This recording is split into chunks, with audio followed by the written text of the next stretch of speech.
பொதுவெளியில் இது இப்படி பேசலாமான்னு கேட்குற தலைவர்கள் யார் யார் சொல்லுங்கள் பார்ப்போம். அவங்க கட்சியில் இருக்கிறவங்கெல்லாம் எப்படி பொதுவெளியில் பேசுகிறாங்க? 14 வருடங்கள் நான் அதை நாகரிகமாக தவிர்த்து போகும்போது நீங்கள் யாரும் அவர் கண்ணியமாக நகர்ந்து போகிறாரு, அந்த பொம்பளை தான் அப்படி பேசிட்டு இருக்குன்னு ஏதாவது சொன்னீங்களா? நீங்கள் பேசுனதுக்கு எங்கள் அம்மாவை எப்படி பேசுகிறாங்கன்னு பற்றியில்ல. கடந்த 15 ஆண்டுகளாக என் தாயை எவ்வளோ இழிவாக பேசியிருக்காங்கன்னு பாருங்க அந்த பொம்பளை. எங்களுக்கு அப்போ எவ்வளோ வலிக்கும். நீ யார்? நீ என் தாயை இழிவாக பேச? அப்போல்லாம் நீங்கள் யாருமே கேள்வி கேட்கல.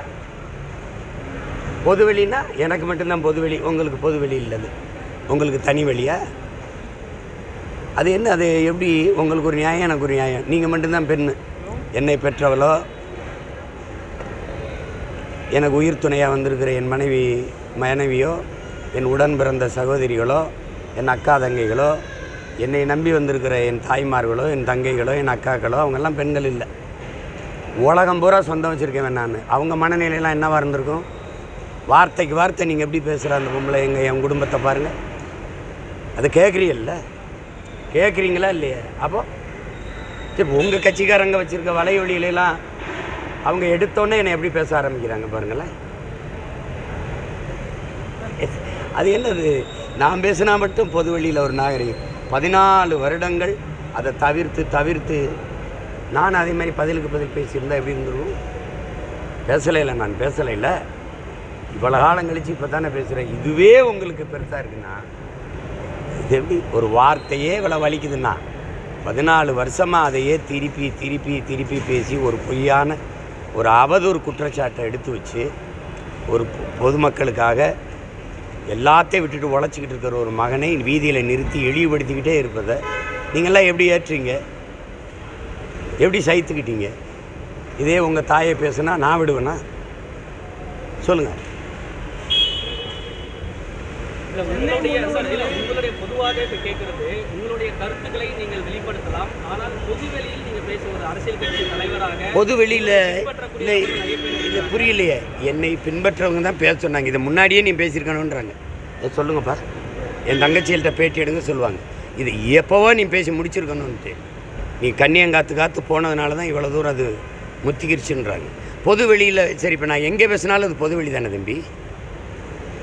இப்போ வார்த்தை நாகரிகம் அப்படின்றது தான் மிக முக்கியமாக இருக்குது அப்படின்றத பார்க்குறாங்க. இந்த கட்சி தலைவர் நாகரிகம், வார்த்தை நாகரிகம்னு பேசுகிற அந்த வார்த்தைக்கு நாகரிகம் சொல்கிற அந்த தலைவர்கள் யார்? ஒருத்தர் சொல்லுங்க. எந்த கட்சி? எந்த கட்சி? வேறுபட்டிருக்கோம்ல, இருங்க, வேறுபட்டிருக்கோம்ல. எந்த வார்த்தை நாகரிக வார்த்தை மீறிய வார்த்தை எந்த வார்த்தை? அப்போ உனக்கு குசுதில்ல. அப்போ என் தாயை நீ பொதுவெளியில் எப்படி தினம் பேசுகிற? எப்படி பேசுகிற நீ? அதே நீங்கள் கேள்வி கேட்கல. இந்த பொம்பளை என்ன இப்படி பேசிட்டு இருக்குன்னு ஒருத்தர் கூட கண்டிக்கலையே. நேரில் போயிட்டு என்னங்க நீங்கள் இப்படி பேசிட்டே இருக்கிறீங்க நீங்கள் அப்படின்னு ஒருத்தர் கூட கேட்கலையே. வார்த்தை நாகரிகத்தை பற்றி, கண்ணியத்தை பற்றி எங்களுக்கு யாரும் கற்றுக் கொடுக்க வேண்டியதில்லை. அதை கற்றுக் கொடுக்குற அருகதையும் தகுதியும் இந்த நிலத்தில் எந்த தலைவருக்கும் இல்லை. அதை கடைசி வரைக்கும் கடைப்பிடிச்சு ஒரு வார்த்தை அவர் பாலியல் தொழிலாளின்னு நான் சொன்னது உங்களுக்கு சகிக்க முடியலன்னா அப்போ நீ செய்கிற வேலைக்கு பேர் என்ன? தொடர்ச்சியாக என் தாயை நீ பேசிட்டே இருக்க, என் மனைவியை பேசிட்டுக்கிற, என் குடும்பத்தை பேசிட்டுக்கிற.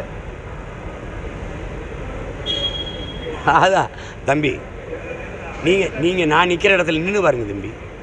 இங்கிட்டு வாங்க, இப்படி கொஞ்ச நேரம் இப்படி நில்லுங்க, நான் அங்கே நிற்கிறேன். சென்னை முழுக்க உங்களுடைய பழைய புகைப்படத்தை ஒட்டி திராவிடர் கழகம் சார்பில் சீமானை கைது. அது எந்த திராவிடர் கழகம்? திராவிடத்தில் ஒரு 50 கழகம் இருக்குது. எந்த கழகம்? பெரியார் திராவிடர் கழகமாப்பா? இது வேற. திராவிடர் பெரியார் கழகம். இப்போ என்னை திட்டுனா, என்னை பற்றி பேசுனா உங்களுக்கு ஒரு அடையாளம் கிடைக்குதுல்ல, அதனால செய்கிறது. ஆனால் இப்போ இதுக்கு எல்லாத்துக்கும் அவங்க பதில் சொல்ல வேண்டிய ஒரு நாள் விரைவில் வரும். அந்த நாளை நான் உருவாக்குவேன். இப்போ நீங்கள் இவ்வளவு தான், நான் காலையிலேயும் அதான் சொன்னேன், இவ்வளவு தான் பெரியாரிய கோட்பாடு, பெரியாரிய கருத்தியல், இவ்வளவு தான். இப்போ நீங்கள் பார்த்தீங்கல்ல, பெரியார் தான் எங்களுக்கு நாகரிகம் கற்றுக் கொடுத்தார், பெரியார் தான் எங்களுக்கு பண்பாடு கற்றுக் கொடுத்தார். இதுதான் உங்கள் பண்பாடும் நாகரிகம். நீ திருமணம் வேணான்னு சொல்லிட்டாருன்னு நீங்கள் தான் சொல்கிறீங்க. திருமணமே எவனாவது புள்ள ஊட்டி பெறதுக்கு பாசம் காட்டுறதுக்கு புள்ள வேணா கல்யாணம் பண்ணிப்பாருன்னு கேட்டது யார்? பண்ணிப்பானான்னு கேட்டது யார்? திருமணமே செஞ்சுக்கிற வேண்டியதில்லை, ஏன் செஞ்சுக்கிற? கற்புன்னு ஒன்று எங்கே இருக்குது? இதெல்லாம் கேட்டது நீங்கள் தான். இன்றைக்கி திருமணம் பண்ணிக்கிறேன்னு சொல்லி ஏமாற்றிட்டாரு, நடவடிக்கை எடுன்னு சொல்கிறது நீங்கள் தான். கற்பை அழிச்சிட்டாரு, நடவடிக்கை எடுன்னு சொல்கிறது நீங்கள் தான். இல்லைங்கிறீங்க. நல்ல காதல்னால் என்ன இருக்குது? எல்லாமே நல்ல காதல் தான். அது கள்ள உறவுன்னு சொல்லக்கூடாது, திருமணம் கடந்த உறவுன்னு சொல்லணுங்கிற பெருமக்களும் நீங்கள் தான். அப்புறம் நீங்கள் திடீர்னு நடவடிக்கைன்னு பேசுனீங்கன்னா எப்படி? உங்கள் தலைவனுடைய தத்துவம் தெருவில் சந்தி சிரிக்குது பார்த்தியெல்லாம், எப்படி சிரிக்குது? அது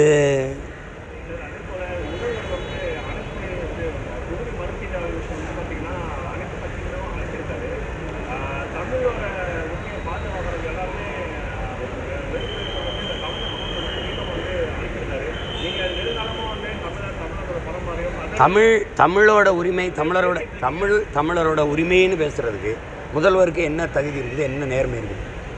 இல்லை அவங்க அவங்க அப்பா ஐயா கருணாநிதிக்கு தான் என்ன தகுதி உரிமை இருந்தது?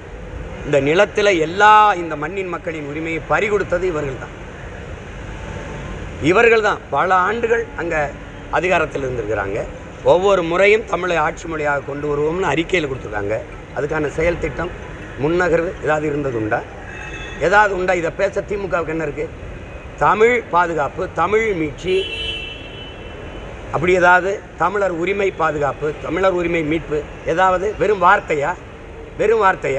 இது ஒன்று தான் தமிழர் உரிமை. எதை பாதுகாத்து வச்சுருக்கிறீங்க நீங்கள்? சொல்லுங்கள், எதை பாதுகாத்து வச்சுருக்கிறீங்க? கல்வியா, மருத்துவமா, இல்லை வரியா, இல்லை எந்த இடத்துல உரிமை இருக்குது? மீன் பிடிக்கிற உரிமையா? இன்றைக்கி வரைக்கும் ராமேஸ்வரத்தில் போராடிட்டு இருக்கானே, ஏன்? எந்த உரிமை இருக்குது? நதிநீர் உரிமையா? எந்த உரிமை சொல்லுங்கள் தம்பி, என்ன உரிமை இங்கே இருக்குது? நீங்களே சும்மா தேர்தல் வரும்போது தமிழ் அழியக்கூடாது, தமிழர் உரிமை, அதெல்லாம் ஒரு வெற்று வார்த்தை. நேற்று தான் கட்சி ஆரம்பிச்சு இன்றைக்கி ஆட்சிக்கு வந்திருக்கிறீங்களா? இதை பற்றி புதுசாக பேசுகிறீங்க. காப்பாற்ற வாருங்க எல்லாரும் அப்படின்னா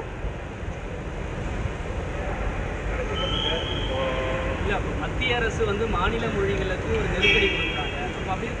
இன்னைக்கு கொடுக்கல, நீங்க திரும்ப போயிட்டுக்கிறீங்க. இன்னைக்கு கொடுக்கல, இன்னைக்கு எங்க கொடுக்குது? இன்னைக்கு அப்ப இருந்து கொடுக்குது. அதனுடைய கொள்கைகளே அதான். இன்னைக்கு பாரதிய ஜனதா ஆட்சியில் இருக்கு, பேசுது. காங்கிரஸ் இருக்கும்போது என்ன பண்ணி? காங்கிரஸின் நிலைப்பாடு என்னன்னு கேட்டு சொல்லுங்க. காங்கிரஸ் கட்சி, நீங்க கூட தூக்கி சுமக்கிற அந்த காங்கிரஸ் கட்சி, கம்யூனிஸ்ட் கட்சிகளின் கொள்கை, மொழிக் கொள்கை என்ன? அப்புறம் இது கூட வச்சிருக்கீங்க. சொல்லுங்க, உங்களுக்கு இந்த மொழிக் கொள்கையில் உங்களுக்கு காங்கிரஸ் கம்யூனிஸ்ட் கூட நிற்குமா? சொல்லுங்க, கூட நிற்குமா? அப்புறம் தமிழ் கட்டாயம்னு கர்நாடகா, ஆந்திரா முடிவு எடுக்குதுல, அந்த முடிவை ஐயா ஸ்டாலின் அவர்கள் எடுப்பாங்களா?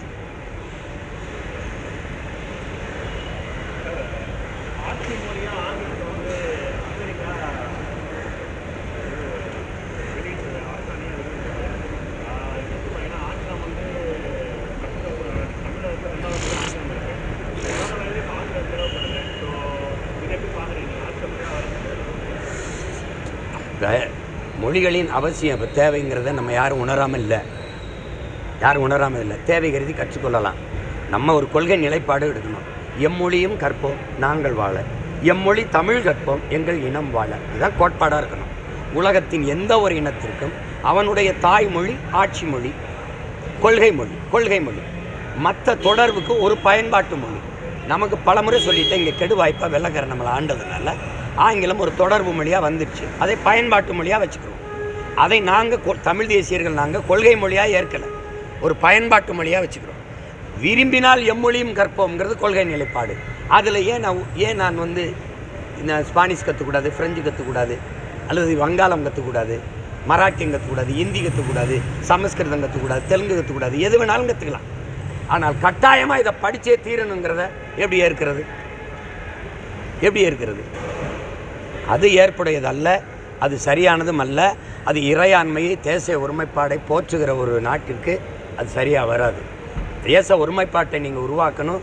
என் நாடுங்கிற பற்று ஒவ்வொரு குடிமகனுக்கும் வரணும்னா என் தாய்மொழி ஆட்சி மொழி, அவர் தாய்மொழி தெலுங்கு ஆட்சி மொழி, அவர் தாய்மொழி கன்னடம், துளு, மலையாளம், போஜ்பூரி, பீகாரி, பஞ்சாபி, குஜராத்தி எல்லாம் ஆட்சி மொழி. 22 மொழிகளும் ஆட்சி மொழி என்றால் சரியாக இருக்குது. இப்போ விண்ணூர்தியில் நான் பறந்து வரேன், டெல்லியிலிருந்து வரேன், என் எல்லைக்குள்ளே வரும்போது எனக்கு அறிவிப்பு தமிழில் இருக்கணும். என் மண்ணுக்கு வரும்போது ஆந்திராவுக்கு போகிறேன், தெலுங்கில் இருக்கணும்.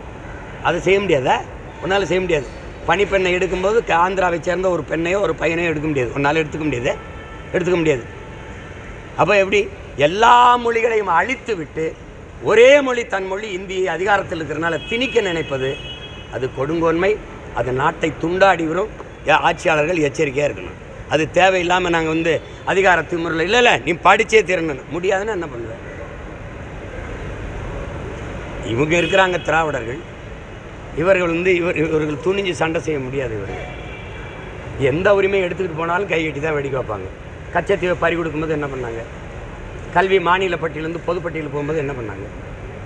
மருத்துவம் அவங்க எடுத்துகிட்டு போகும்போது என்ன பண்ணாங்க? மின் உற்பத்தி விநியோகத்தை அவங்க எடுத்துகிட்டு போகும்போது என்ன பண்ணாங்க? சொல்லுங்கள். இன்றைக்கு வரைக்கும் நீட்டு தேர்வு எழுத தோற்று போயிடுமோ ஒரு தங்கச்சி இறந்து போச்சு. பதில் என்ன இருக்குது? ஏன் இந்த நாட்டில் மட்டும் நான் விரும்பிய கல்வியை கற்கிறது இவ்வளவு கடுமையாக இருக்குது? இந்த நாட்டில் மட்டும், இந்த நாட்டில் பிறந்ததை தவிர நான் ஒரு பிழையும் செய்யலையே, ஏன் இவ்வளவு கடுமையாக இருக்குது? இப்போ எந்த உரிமையை நீ பாதுகாத்து வச்சுருக்கீங்க எங்களுக்கு? இந்த கடலில் மீன் பிடிக்கிற உரிமை கூட எனக்கு இல்லையே.